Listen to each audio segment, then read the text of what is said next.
Student was killed after she came under the wheels of a truck while trying to avoid a pothole in Bengaluru. This is an accident that turned fatal of the BCom student, the second-year BCom student identified as Dhanushri.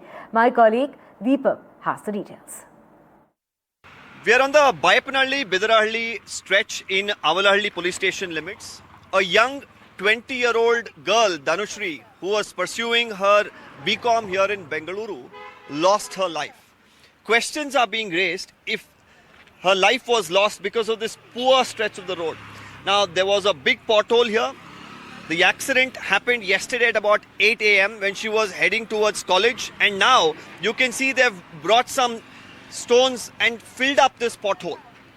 Now, on one hand, the police, of course, are investigating whether it was the lorry driver, of course, that ran over her, whether it was his negligence and rash driving that led to the accident. Now, this stretch of the road, of course, sees multiple, lorries like this, usually meant for construction work or other purposes, traveling on this stretch of the road.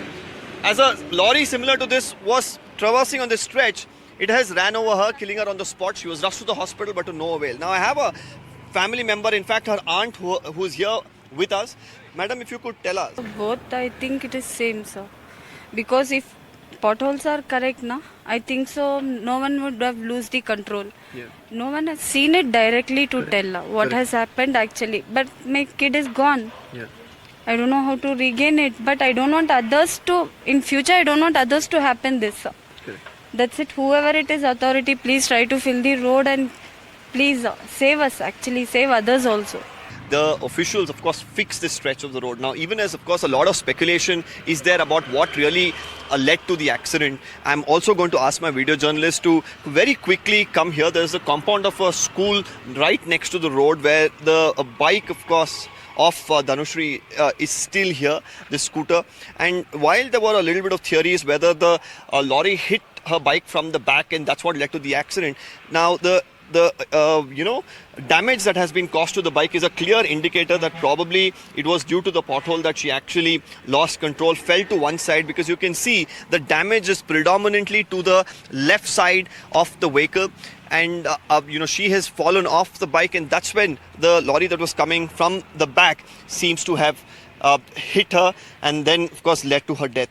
So, of course, now up to the agencies at this point in time to really fix these stretches of the road to ensure that, such incidents do not occur like the family was mentioning, and more importantly for the police also to apprehend, the people like the lorry driver who don't care to even stop after a brutal accident like this. With video journalist Kumar, this is Deepak Bopana for NDTV. Yet another innocent life has been lost in Bengaluru thanks to the killer potholes that the Congress party has given the people of Karnataka and Bengaluru. Recently, we've seen spate of incidents take place. School bus getting trapped in a pothole with several children on board, another woman losing her life. Who will pay for these lives? Can anybody pay for these lives? This is what the people of Karnataka have got from the Congress government. Congress government promised them big guarantees, but now they are giving them loot and shoot. Highest taxes and prices are being charged to the people of Bengaluru. Water tax, garbage tax, all kinds of taxes on petrol, diesel, water, so on and so forth. But in return, what do they get? Pothole-ridden roads.